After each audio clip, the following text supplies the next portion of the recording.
নমস্কার দর্শকবৃন্দ, আজকে আমি রান্না করবো সজনা পাতা। সজনা পাতা কীভাবে রান্না করবো সেটাই তোমরা দেখাবো। সজনা পাতাটা আমি ধুইয়া গামলার মধ্যে রাখছি। আর সজনা পাতার লেগে কী কী রাখছি দেখো। আমি শিম বিচি ভাজ্যা সিদ্ধ করে রাখছি আর সবজিটা কাটতে রাখছি।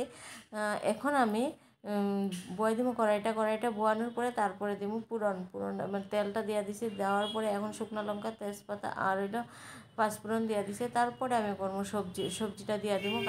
যে কাটতে রাখছি সবজিটা দিয়ে সবজিটা বানাইবো। সবজিটা সম্বাস দিয়া লাইছি, দিয়া দিছি।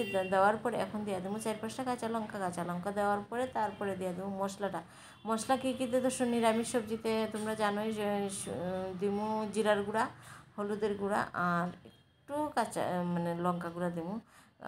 কাঁচা লঙ্কা দিছি তো এতে বেশি দিব না, একটু দিব কালারের লেগে। তারপর দিয়ে নুন দেওয়ার পরে তারপরে দিয়ে দিলাম হলো শিম বিচি যে ভাজা রাখছি ওগুলো দিয়ে একটু নাড়াইয়া ছেড়ে তারপরে আমি ঢাইকা দিব।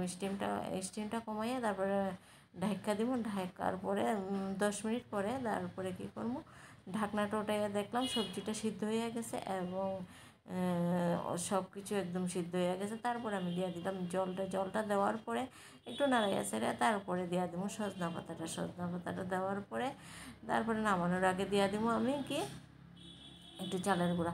আর যারা এরকম করে রান্না করে খাইয়া দেখছো না, অবশ্যই খাইয়া দেখবো, ভালো লাগবে, দারুণ লাগবো।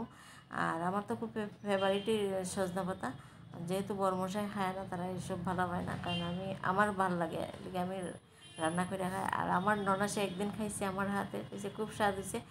আর ননাসেই বাটাইয়া কইছে আমার একটু খাওয়াই। আমি বলছি ঠিক আছে।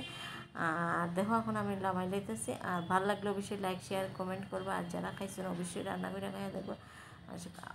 খুবই ভালো লাগে। আর সজনা পাতা এমনি খুবই উপকারী। বাটা খাও, ভাজা খাও, বড়া খাও, খুবই ভালো লাগে। আজকের লেগে ভিডিওটা এইটুকুই। Bye bye.